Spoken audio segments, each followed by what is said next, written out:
ആദ്യത്തെ പേരക്കുട്ടിയെ വരവേൽക്കാനുള്ള ഒരുക്കത്തിലാണിപ്പോൾ സിന്ധു കൃഷ്ണയുള്ളത്. മകൾ ദിയ കൃഷ്ണ ഗർഭകാലത്തിൻ്റെ 6ാം മാസത്തിലൂടെയാണ് ഇപ്പോൾ പോയിക്കൊണ്ടിരിക്കുന്നത്. വിവാഹം കഴിഞ്ഞ് 2 മാസത്തിനുള്ളിൽ തന്നെ ദിയ കൃഷ്ണ ഗർഭിണിയാവുകയും ചെയ്തു. വിവാഹം, കുഞ്ഞ്, കുടുംബജീവിതം എന്നതൊക്കെ വർഷങ്ങളായി ദിയയുടെ വലിയ സ്വപ്നമായിരുന്നുവെന്ന് താരം തന്നെ തുറന്നു പറഞ്ഞിട്ടുണ്ട്. സുഹൃത്തായിരുന്ന അശ്വിൻ ഗണേഷിനെയായിരുന്നു ദിയ വിവാഹം ചെയ്തിരുന്നത്. 20കളുടെ തുടക്കത്തിലാണ് സിന്ധു കൃഷ്ണയുടെ വിവാഹം നടന്നത്. കൃഷ്ണകുമാറിന് സിനിമാ തിരക്കുകൾ ആയിരുന്നത് കൊണ്ട് തന്നെ 4 പെൺമക്കളെയും ആരുടെയും സഹായമില്ലാതെ സിന്ധു ഒറ്റയ്ക്ക് തന്നെയായിരുന്നു വളർത്തിയിരുന്നത്. മാത്രമല്ല, ആദ്യത്തെ മകളായ അഹാന തങ്ങളുടെ ജീവിതത്തിലേക്ക് അപ്രതീക്ഷിതമായി എത്തിയ ഒരു കുഞ്ഞായിരുന്നുവെന്നായിരുന്നു സിന്ധു വിശേഷിപ്പിക്കുന്നത്. അഹാന ജനിച്ച് വൈകാതെ തന്നെ 2ാമത്തെ മകൾ ദിയയും എത്തി. കൂടാതെ 3ാമത്തെ മകൾ ഇഷാനിയും പിറക്കുകയുണ്ടായി.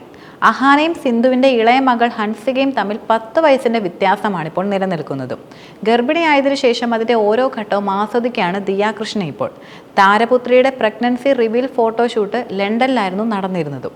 ഇപ്പോൾ ദിയ 7ാം മാസത്തിൽ ഗർഭിണിക്കും കുഞ്ഞിനും വേണ്ടി നടത്താറുള്ള പ്രത്യേക ചടങ്ങായ വളക്കാപ്പ് ആഘോഷമാക്കാനുള്ള ഒരുക്കത്തിലാണ് കൂടുതലും ഉള്ളത്. 1 മാസം മുൻപ് തന്നെ ദിയ അതിനുവേണ്ടിയുള്ള ഒരുക്കങ്ങളെല്ലാം ആരംഭിച്ചിരുന്നുവെന്ന് താരം തന്നെ പറഞ്ഞിട്ടുണ്ട്. ഇപ്പോൾ സിന്ധു കൃഷ്ണ വെളിപ്പെടുത്തുന്നത് താൻ ഗർഭിണിയായിരുന്ന കാലഘട്ടത്തിലും വളക്കാപ്പ് ചടങ്ങ് പോലുള്ളവ ഉണ്ടായിരുന്നുവെങ്കിൽ ആഗ്രഹിച്ചു പോകുന്നുവെന്നാണ്. കൂടാതെ തന്നെ മക്കളുടെ 28 ചടങ്ങ് പോലും ആഘോഷമായി നടത്തിയിട്ടില്ലെന്നാണ് സിന്ധു തുറന്നു പറയുന്നത്. മാത്രമല്ല, ഓസിയുടെ വളക്കാപ്പിന് വേണ്ടിയുള്ള പുതിയ സാരി ഒന്നും തന്നെ ഞാൻ വാങ്ങിയിട്ടില്ല. എൻ്റെ സാരി ശേഖരത്തിലുള്ള ഇതുവരെ ഉപയോഗിക്കാത്തതിൽ നിന്നും ഒന്ന് എടുത്തുടുക്കാമെന്നാണ് ഞാൻ കൂടുതലും വിചാരിക്കുന്നത്.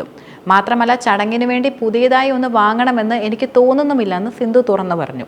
ഞാൻ ഗർഭിണിയായിരിക്കെ സീസണിൽ ഇത്തരം പരിപാടികളൊന്നും തന്നെ അന്ന് നിലനിന്നിരുന്നില്ല. അന്നത്തെ ജീവിതം ഇതിൽ നിന്നുമെല്ലാം വളരെയധികം വ്യത്യസ്തവുമായിരുന്നു. Pregnancy photography, newborn baby photoshoot ഇതൊന്നും തന്നെ അന്ന് ഉണ്ടായിരുന്നില്ല. 15 വർഷമേ ആയിട്ടുള്ളൂ ഇതൊക്കെ ആളുകൾക്കിടയിൽ കൂടുതലും വരാൻ തുടങ്ങിയിട്ട്. ഇന്ത്യയിൽ ഇതൊക്കെ സർവ്വസാധാരണമാകും മുമ്പ് വിദേശികൾ പ്രഗ്നൻസി ഫോട്ടോസ്, അതുപോലെ ന്യൂബോൺ ബേബി ഫോട്ടോഷൂട്ട് എന്നിവ ചെയ്യുന്നത് ഞാൻ കാണുകയും ചെയ്തിട്ടുണ്ട്. മാത്രമല്ല, pregnancy photography, newborn baby shoot എന്നിവയെക്കുറിച്ചൊന്നും ആ സമയത്ത് ഇവിടെ ആരും തന്നെ ചിന്തിച്ചിട്ട് കൂടിയില്ല എന്നതായിരുന്നു യാഥാർത്ഥ്യം. ഞാനൊക്കെ ചെയ്തിരുന്നത് കുഞ്ഞ് പിറന്ന് 1 മാസം കഴിഞ്ഞു കഴിയുമ്പോൾ സ്റ്റുഡിയോയിൽ പോയി ഫോട്ടോ എടുക്കും, അത് മാത്രമായിരുന്നു. അങ്ങനെ 3ാം മാസത്തിലും കുഞ്ഞ് കമിഴ്ന്ന് കിടക്കാൻ തുടങ്ങുമ്പോഴും എടുക്കുമായിരുന്നു. പിറന്നാൾ സമയങ്ങളിലുമൊക്കെ ഫോട്ടോസ് എടുക്കും. ഡ്രസ്സൊക്കെ ഇട്ട് പ്രഗ്നൻസി സമയത്തെ ഫോട്ടോഷൂട്ട് അന്ന് എനിക്ക് ചെയ്യാൻ കഴിഞ്ഞിരുന്നുവെങ്കിലെന്ന് ഞാനിപ്പോൾ ഓർക്കുകയാണ്. എനിക്ക് 4 പ്രാവശ്യം അത് ചെയ്യാൻ കഴിയുമായിരുന്നുവെന്നും സിന്ധു തുറന്നു പറഞ്ഞു. എൻ്റെ ലൈഫിൽ നടക്കാതെ പോയ ഒരുപാട് കാര്യങ്ങളും ഇന്ന് നിലനിൽക്കുന്നുണ്ട്. എൻ്റെ മക്കളുടെ 28 ചടങ്ങ് ഞാൻ ഇതുവരെ നടത്തിയിട്ടില്ല. ഞാനും മക്കളും മാത്രമായി ആ ചടങ്ങ് അങ്ങ് ചെയ്യുകയായിരുന്നു അന്ന് ചെയ്തിരുന്നത്.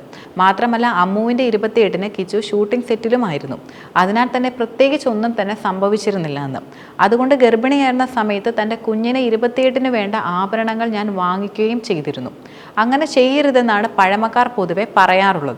എന്നാൽ പ്രസവശേഷം എനിക്ക് ഇതൊന്നും തന്നെ ചെയ്യാൻ കഴിഞ്ഞിരുന്നില്ല. ആരും എന്നെ സഹായിക്കാനും ഉണ്ടായിരുന്നില്ല.